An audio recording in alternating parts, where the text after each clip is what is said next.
نبی پاک صلی اللہ تعالیٰ علیہ وسلم کی شان بیان کرتے ہوئے مالک کریم نے یہ ارشاد فرمایا ہے کہ وَإِنَّكَ لَعَلَىٰ خُلُقٍ عَظِيمٍ، فرمایا اے محبوب علیہ السلام ہم نے آپ کو خلق عظیم عطا فرمائے ہیں، آپ کی خو بڑی بہترین ہے، آپ کے اخلاق بڑے اونچے ہیں۔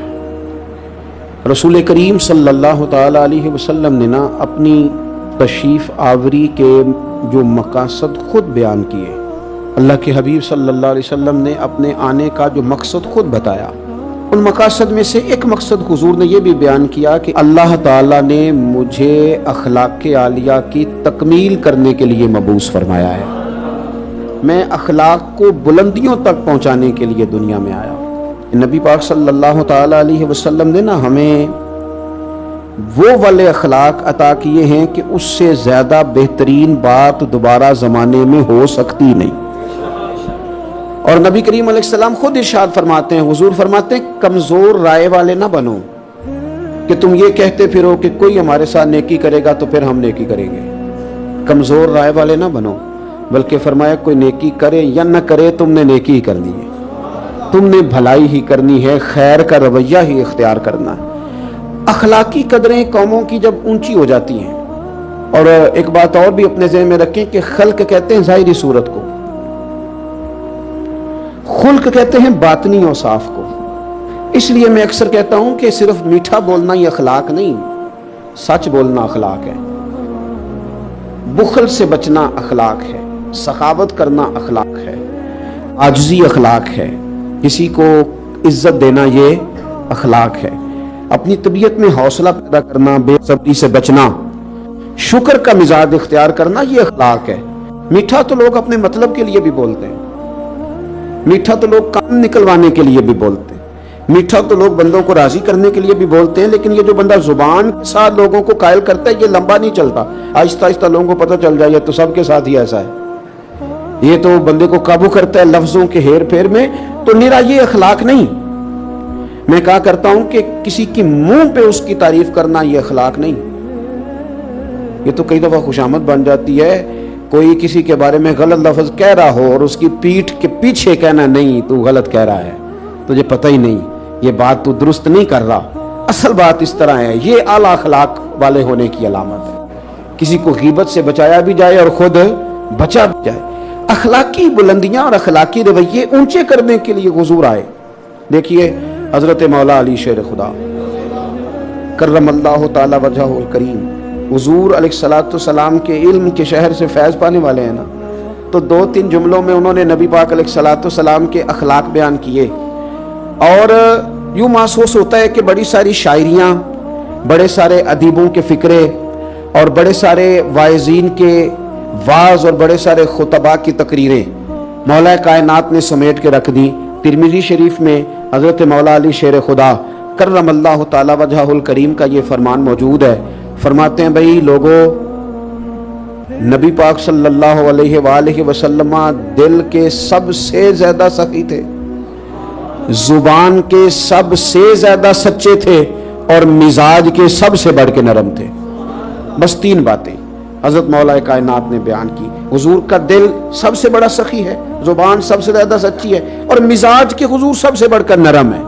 یہ حضور کا اعلیٰ اخلاق۔ آپ کبھی ان 3 باتوں میں اپنے آپ کو ٹٹولے نا۔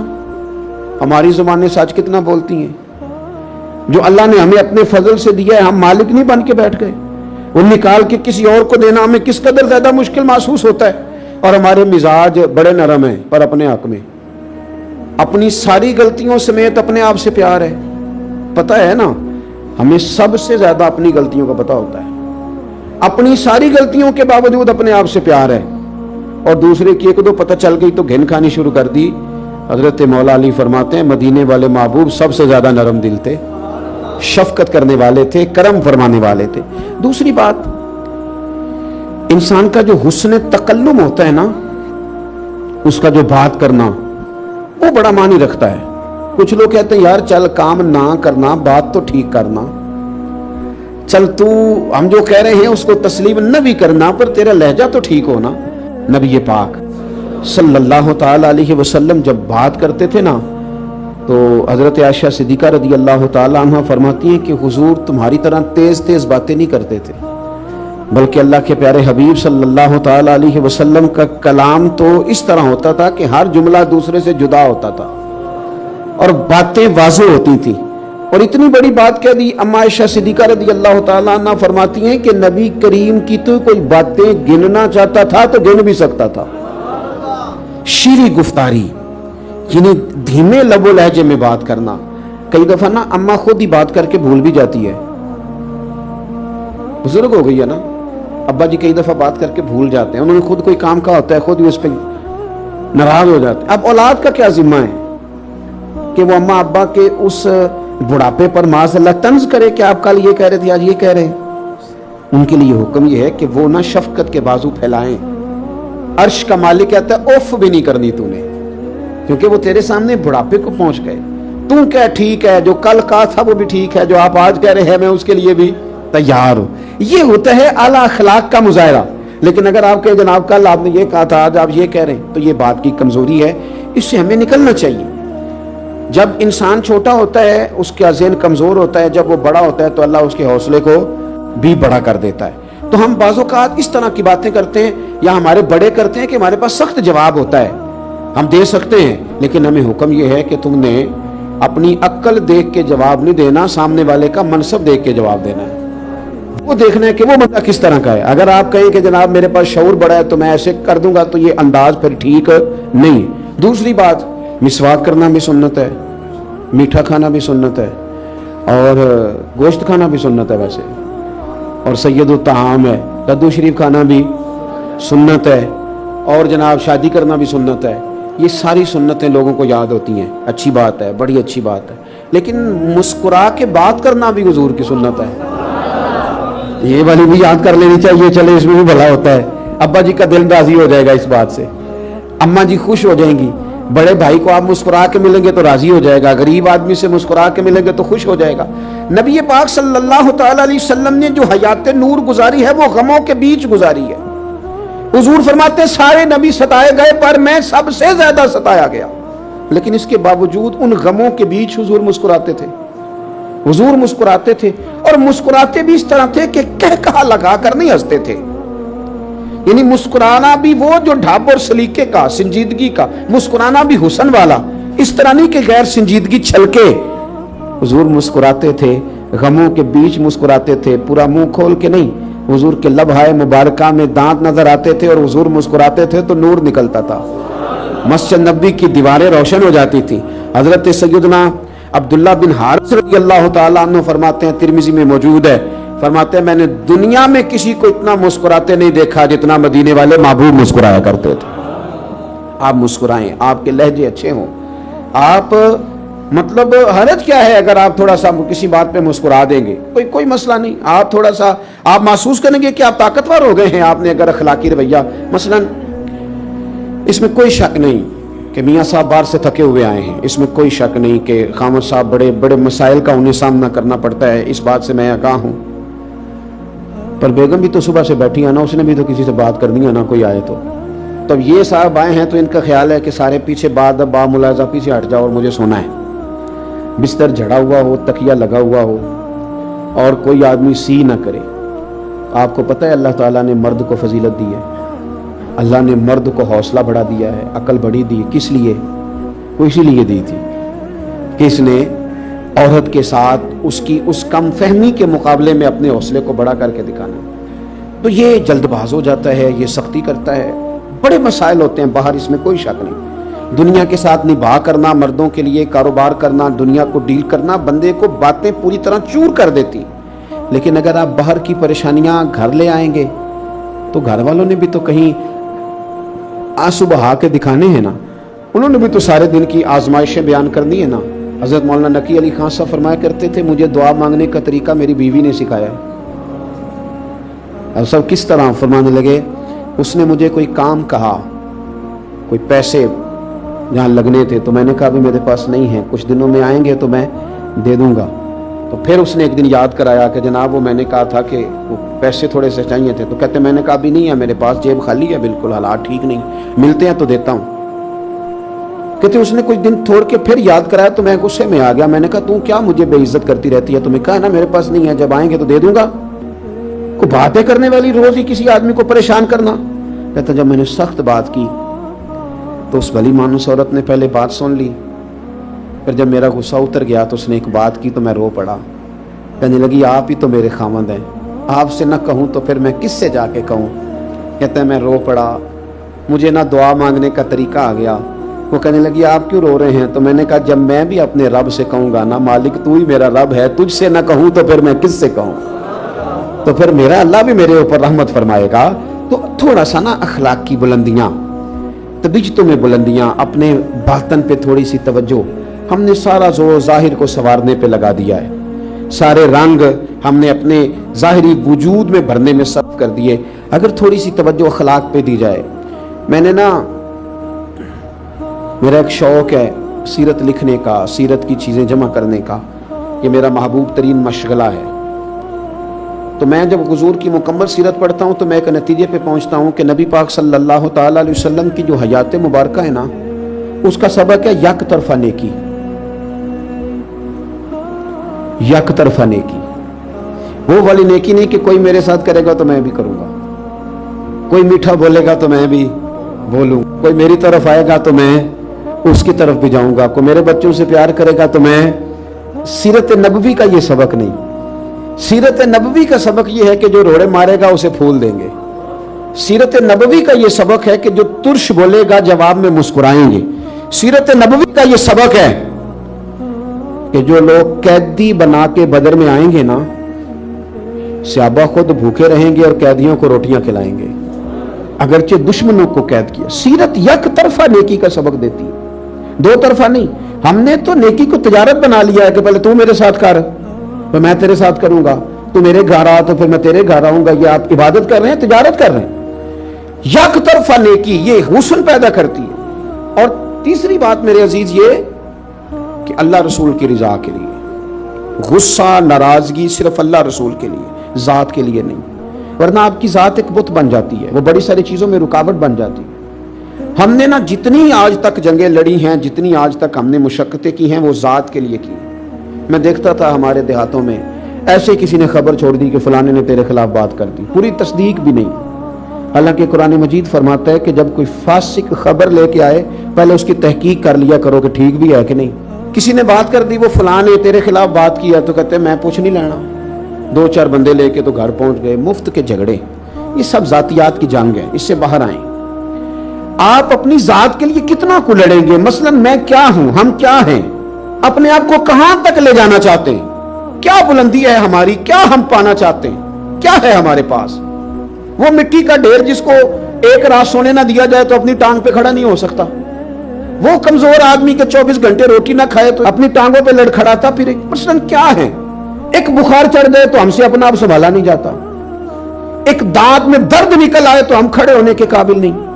کیا ہے, کروڑوں روپیہ تجوریوں میں پڑا ہے پر ڈاکٹر کہتے ہیں تیرا علاج کوئی نہیں کسی کے پاس.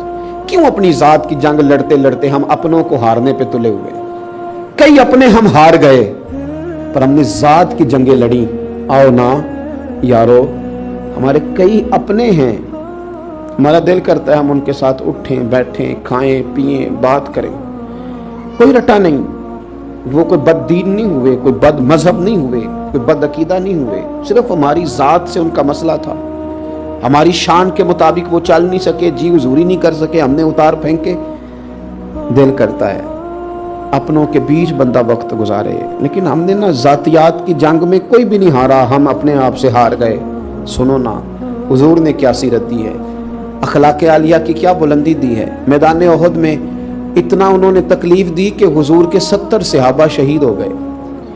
نبی پاک سید عالم صلی اللہ تعالی علیہ وآلہ وسلم کے ساتھ ان کا رویہ اتنا جارحانہ ہوا کہ حضرت امیر حمزہ رضی اللہ تعالیٰ عنہ کی انہوں نے ناک مبارک کو, مقدس آنکھوں کو نکال دیا, کاٹ ڈالا, تکلیف دی میرے نبی پاک کو. حضور کے اپنے دانت مبارک شہید ہوئے. اور جب صحابہ کرام علیہم رضوان نے عرض کیا نا یا رسول اللہ کرے نا دعا ان کی تباہی کی, تو حضور نے فرمایا میں لعنت کرنے والا بنا کے نہیں بھیجا گیا, مجھے تو رب نے رحمت بنا کے بھیجا ہے. ذات کو تکلیف دی انہوں نے,